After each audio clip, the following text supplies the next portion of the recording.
저기 보이세요?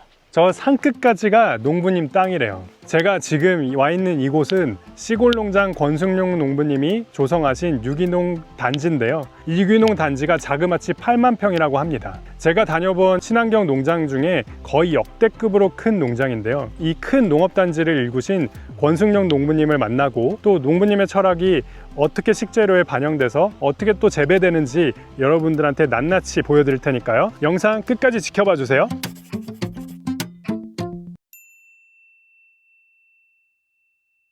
안녕하세요. 친환경과 지속가능성을 고민하는 채널 발리마켓TV의 노상훈 셰프입니다. 저는 오늘 남원에 왔어요. 남원 여러분들 많이 와보셨는지 모르겠는데, 남원하면 뭐 제일 처음에 떠오르는 것이 이제 춘향전에 이제 이몽룡과 춘향이가 이제 사랑을 나눴던 지역이기도 하고, 또 남원하면 제일 생각나는 음식이 추어탕이라고 하더라고요. 그래서 추어탕 집에 지금 왔는데, 되게 여기가 이제 전라북도 남원인데도 이 식당의 이름이 되게 공교롭게 부산집입니다. 그 부산집이라는 추어탕집을 온 이유가 있는데요. 친환경 농업 단지가 있고 그 안에서 친환경 쌀, 잡곡 등을 생산하시는 농부님이 계시다 그래서 보게 되었는데요. 그 농부님도 사실은 고향은 경상도이시라고 해요. 그래서 이 추어탕집 뭔가 와도 연관이 있으시고, 또 추어가 결국에 미꾸라지잖아요. 미꾸라지를 이용해서 친환경 농사를 또 짓고 계신다고 해서 그런 연관성이 있어서 오늘 이런 식당에 오게 됐습니다. 그래서 지금 저희가 방문드릴 남원의 이제 그 친환경 쌀 농사 지시는 농부님도 토종 미꾸리를 이용하신다 그래요. 그 지역에 오랫동안 토착해서 명맥을 유지하는 품종들을 토종 품종이라고 하는 거거든요. 사실 우리나라의 어떤 식재료의 가치를 제대로 표현했을 때는 토종 품종이 그래서 중요한 겁니다. 그래서 토종 미꾸라지와 어떤 친환경 쌀 이런 것들을 한번 어떤 연관성이 있는지 저희가 한번 또 보도록 하겠습니다. 일단 시켰으니까 맛있게 먹어보도록 할게요. 이제 보통 산초가루라고 하죠. 요 젠피 가루를 뿌려볼게요. 젠피 가루가 그 생선의 그런 비릿한 맛들을 좀 중화시켜 주거든요. 그리고 독소를 좀 줄여줄 수 있는 그 약간 이제 식중독이나 이런 것들을 좀 막아줄 수 있는 역할을 한다고. 괜찮네. 유명한 이유가 있었네.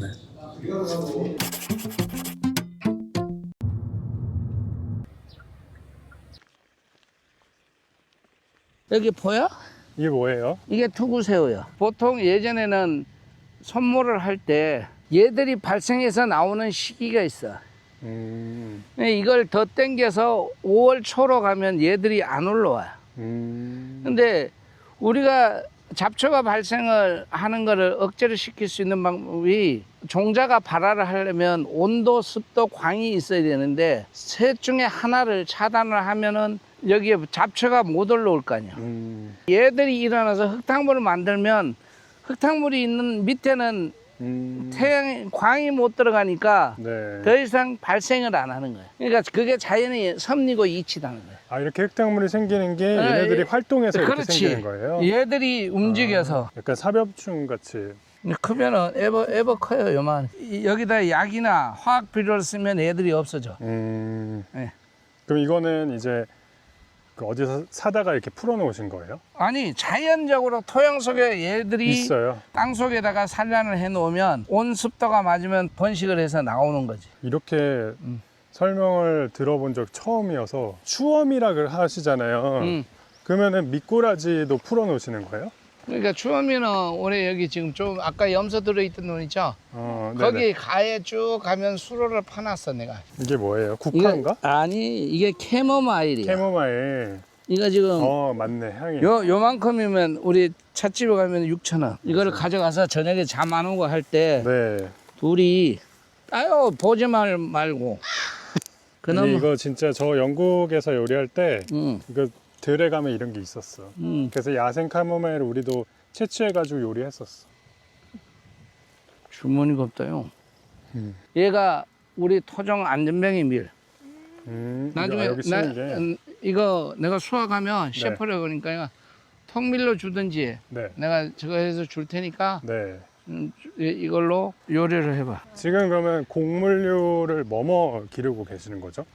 보리, 귀리, 농미, 정미, 흑미, 찹쌀, 맵쌀. 이게 우리 토종 귀리야. 아, 토종 기리가 있어요. 이게 사료용으로 하는 네, 저게 있고 이거는 식용. 식용 우리가 먹는 거. 귀리가 본래 네. 우리가 그 열이 많고 저거 한 사람들은 귀리를 아, 먹는 거야.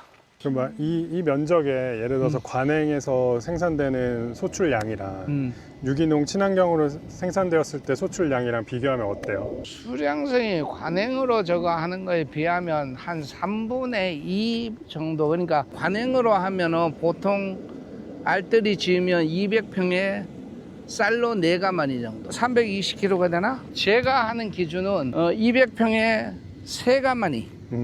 그러니까 한 가마니는 준다. 말하자면 나는 3개밖에는 못하니 욕심을 부려서 하면은 병충해나 오히려 수량이 더 떨어지니까 차라리 야를 소비자들이 더 부담해주라 이거지.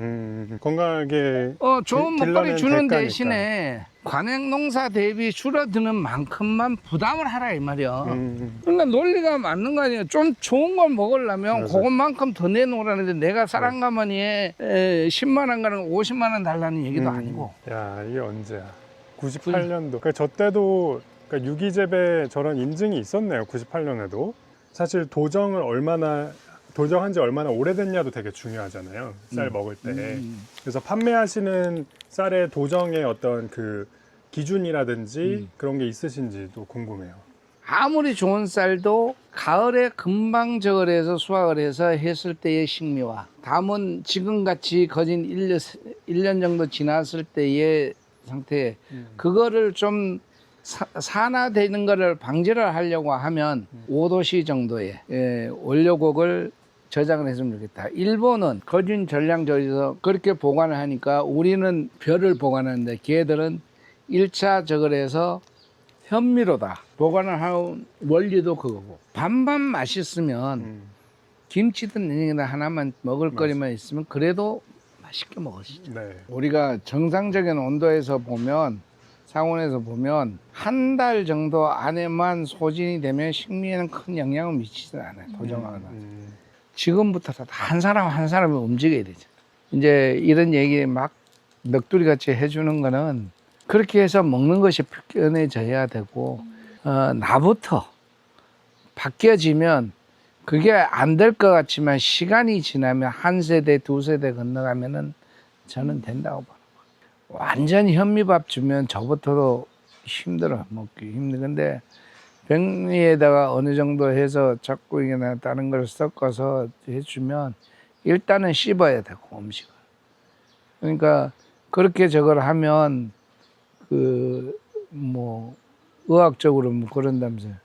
뇌 기능도 좋아지고 씹어야 저거 한다고 하는데, 그러면 아무튼 우리가 먹는 것들이 다들 달라지겠지. 시간이. 예전에는 뭐 없어서 보리쌀 먹고 뭐 어쩌고 했지만 지금은 이제 영양학적으로 이것저것 해서 한다면 쌀론이 살아있는 그 형태로 음식을 좀 만들어내게끔 셰프들부터 하얀 쌀밥으로 내놓으면 모양은 더 구색이 맞으려고 모르겠지만 이렇게 해서 쓸 수 있는데, 저는 영양학적으로 이렇게 하기 때문에 여러분들 건강을 위해서 최소한 쌀론이 살아있는 쌀로 밥을 짓다 보니까 이렇게 보이고 씻기가 조금 불편할 거예요. 이렇게 돼야 된다. 그렇죠. 네. 되게 여러 가지 얘기를 해주셨지만 제가 이렇게 쭉 들어보면 제가 평소에 갖고 있던 그런 어떤 친환경 식재료 혹은 농업 이런 거에 생각을 농부님께서 고스란히 확인을 해주셨어요. 특히 공감이 됐던 부분들은 우리가 어떤 식재료를 먹던 간에 제대로 알고 먹어야 되지 않겠느냐 라는 얘기가 일단 제일 처음으로 공감됐던 이야기 중에 하나였던 것 같아요. 지금 더 이상 우리 현대사회에서는 그런 식재료들을 제대로 알고 먹을 기회가 그렇게 많지 않은 것 같아요. 사실 뭐 너무 바쁘잖아요, 우리가.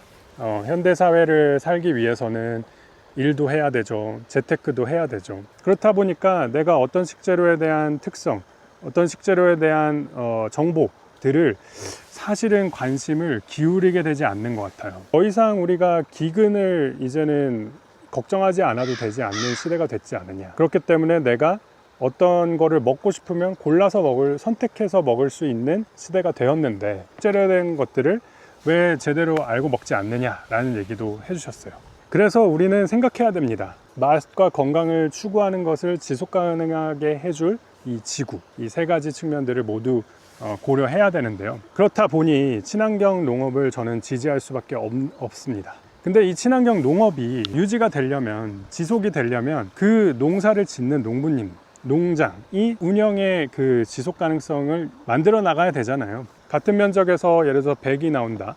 근데 친환경 농사를 했는데 6, 70 정도가 나온다면 없어진 3, 40만큼이 결국에는 상품 가격으로 치환될 수밖에 없는 현실이죠. 그게 단순히 비싸다고만 할 게 아니라 그거를 선택한 소비자들이 식재료들을 생산한 농가를 좀 더 지탱해 줄 수 있는 서포터의 비용으로 생각해보자 라는 말씀을 해주셨어요. 저는 이 말씀이 굉장히 의미 있는 말씀이라고 저는 생각합니다. 어떻게 보면 독일 같은 이 유기농, 친환경 농업 선진국에서는 국가적으로 국민들의 지지를 얻어서 제도화 시키고 있어요. 그게 단순히 농림수산부의 예산으로만 이루어지는 것이 아니라 국민복지 예산으로 그거를 서포트를 하고 있습니다. 우리나라도 참 그렇게 되면 좋을 것 같은데요. 아직까지는 많은 부분에서 우리가 인식을 바꿔나가는 게 1번인 것 같아요. 그래서 농부님의 말씀이 지금 이 영상을 보시는 분들한테 가슴에 좀 와닿았으면 하는 마음에서 제가 한 번 더 또 강조를 드립니다. 우리의 주식은 쌀이죠. 옛날처럼 큰 포대에 담긴 쌀을 사기가 쉽지가 않습니다. 근데 마침 농부님께서는 그런 어떤 시대적인 현상을 좀 파악을 하셨는지 시골 농장에서는 1kg, 4kg 이 두 가지 포장 방법으로 판매를 하고 계십니다. 여기 보면은 이제 쌀 종류들이 이렇게 나와 있어요. 요 안에는 어떤 쌀이 섞여 있다라는 거를 확인하실 수 있고, 또 이제 유기농 표시, 뒤에는 생산자, 그다음에 품목, 뭐 이런 것들이 다 나와 있습니다. 좀 어느 정도의 양을 한 번에 도정을 하는 게 또 도정 품질이 좋다고 해요. 그래서 도정을 한번 어느 정도 하셔서 판매를 하시는데, 대부분 아무리 길어도 2주 안에는 소진이 된다고 하시니까 어떤 신선도에서는 큰 걱정을 안 하셔도 좋을 것 같습니다. 오늘 아까 이제 농부님께서 저희한테 그 텃밭에서 일구시는 쌈채소들을 엄청 많이 주셨거든요. 제가 이제 집으로 돌아가서 윤기나는 진짜 좋은 쌀로 만든 밥을 지어가지고 쌈밥을 만드는 방법을 좀 보여드릴게요.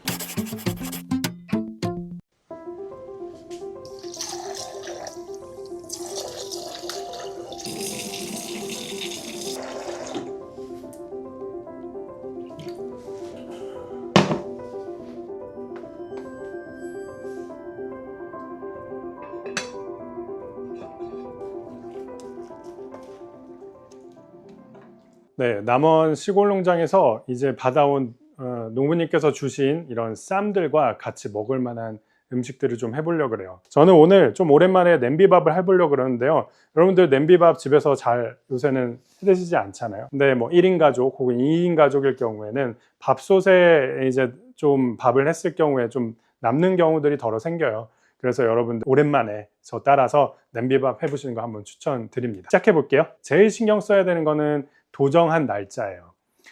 도정한 날짜만 아주 최근에 혹은 당일날 도정된 쌀로만 밥을 지어도 굉장히 맛있으니까 여러분들 그 점이 가장 중요하다는 것 명심하시고요. 그 다음에 두 번째는 쌀은 잘 씻기만 해도 훨씬 더 밥맛이 좋아집니다. 일단은 쌀은 우리 식탁에 올라오기 전까지 도정과 유통 과정을 거치잖아요. 산화가 되든 이물질이 쌓이든 오염이 됩니다. 그 오염된 식재료를 우리는 깨끗하게 세척해서 먹는 것을 원칙으로 해야 되잖아요. 좋은 술을 만들 때 우리나라 전통주 중에 가장 고급 전통주를 만들 때도 오랫동안 물에 담가 놓는 그런 방식이 있습니다. 딱 두 가지 명심하시면 좋을 것 같아요. 도정 날짜가 언제인지 한번 더 체크하시고요. 밥을 짓기 전에 항상 쌀을 깨끗하게 헹굴 때 최소한 3번 이상 헹궈주고 그 다음에 이제 밥을 짓게 되죠.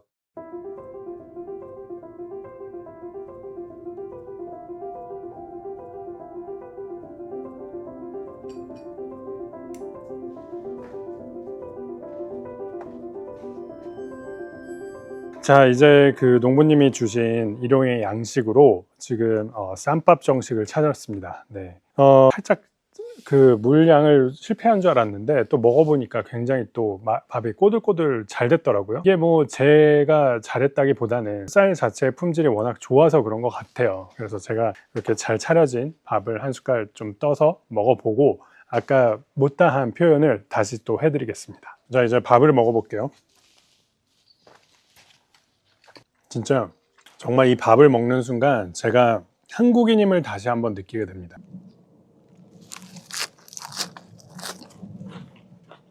이 채소들도 농부님께서 직접 이제 텃밭에서 기르시는 채소들인데 햇빛을 받고 토양에서 자라서 그런지 정말 향이 진하고 맛이 굉장히 밀도가 높습니다. 일단 맛있는 밥은 제가 생각했을 때는 첫 번째는 향, 그 다음에 두 번째는 식감, 그 다음에 세 번째는 맛에서 오는 것 같습니다. 역으로 설명하자면요, 맛은 정말 달디 답니다. 달디 달고, 그 다음에 식감은 굉장히 고슬고슬하니 쌀 한 알 한 알이 굉장히 살아있다는 느낌을 주고요. 그 다음에 처음에 느꼈던 그 향은 굉장히 향기롭습니다. 요새 식탁에서는 향이 사라진 지가 오래요. 본래 그 식재료가 갖고 있는 향을 의미해요. 본래 식재료가 갖고 있는 향이 제대로 나오려면은 사실상 그 식재료가 그 땅에서 얼마만큼 병충해와 싸워왔느냐, 또 햇빛을 얼마나 받았느냐, 또 토양이 얼마나 건강했느냐에 따라서 결정이 된다고 합니다. 이 향 성분이 치환돼서 나오는 것들이 영양적으로 설명을 드리자면은 파이토케미컬인데요. 항산화 성분, 노화를 방지하는 성분이라고 얘기를 합니다. 바로 쌀 눈입니다. 지금 저희가 농부님을 통해서 제가 받아온 쌀 역시 쌀 눈이 살아있는데요. 제가 지금 먹고 있는 거는 한 10분 더미 정도 되는 걸로 알고 있습니다. 그럼에도 불구하고 제가 먹었을 때 그렇게 꺼끌꺼끌거나 어떤 이물감이 느껴지는 전혀 않습니다. 저는 오히려 그 쌀 눈이 살아있다 보니까 향을 느끼게 됐고요. 쌀 눈이 살아있다 보니까 오히려 식감에서 그 어떤 톡톡 터짐이 느껴지게 됩니다. 우리가 말했던 어떤 영양적인 측면, 미식적인 측면, 이 두루두루 모든 것들을 제대로 알고 먹자는 취지에서는 이 쌀이야말로 기준에 부합하는 쌀이라고 저는 생각이 듭니다. 저는 앞으로 뭐 한 8월쯤 미꾸라지들이 이제 그 좀 더 살이 차올랐을 때 한 번 더 방문을 드릴 거고요. 그 다음에 황금 들판이죠. 추수철에도 한번 농부님 농장을 방문드리고 현대어지는지까지 한번 여러분들한테 보여드리려고 해요. 이 영상이 좋으셨다면 좋아요와 구독 꼭 해주시기 바라고요. 저희가 그때까지 이 컨텐츠들을 잘 이어나갈 수 있는 큰 힘이 되니까요.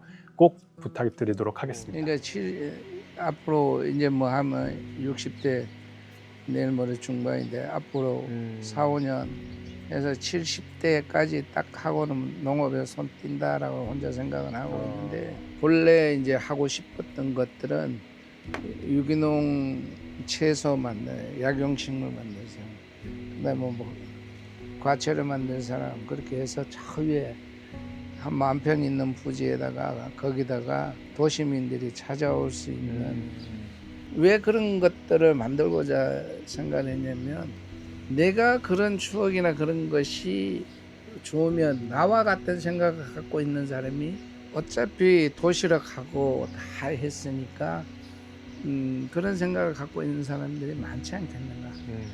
추억을 만들고자 하는 사람들이. 그래서 그 시골의 할머니 집 가듯이 그런 공간들이 좀 내가 만들었으면 좋겠다. 네. 그런 쉼터 공간도 한번 한다고 했는데 전부 다 자기가 계획했는 거에서 자기 인생에서 뭐 10%만 하면 성공한다는데 뭐 몇 프로를 만들려고 하고 있어요. 네, 여러분들 드디어 이제 추어미의 이름의 비밀을 알려드리겠습니다. 네, 추어미는 사실 농법과는 무관하고요. 농장이 위치한 마을 이름이 추어 마을이라고 해요. 옛날부터 토종 미꾸라지, 즉 미꾸리가 많이 서식하는 지역이고 농부님께서 농약이라든지 화학 비료를 전혀 사용하지 않기 때문에 환경에 민감한 토종 미꾸라지들이 일단 서식을 할 수 있는 환경이 마련되었다고 합니다. 이렇게 친환경으로 농사를 짓기 때문에 보존된 우리나라 토종 미꾸라지의 가치를 되살리기 위해서 추어미라는 이름이 있다고 하네요. 앞으로도 추어미 많은 사랑 부탁드리고요. 노셰프는 좋은 영상으로 다시 돌아오겠습니다. 그로서리 발리마켓과 함께 즐겁고 건강한 미식생활 하세요. 친환경 농산물은 발리마켓, 농장 직송도 발리마켓, 구매는 나이버 스마트스토어에서.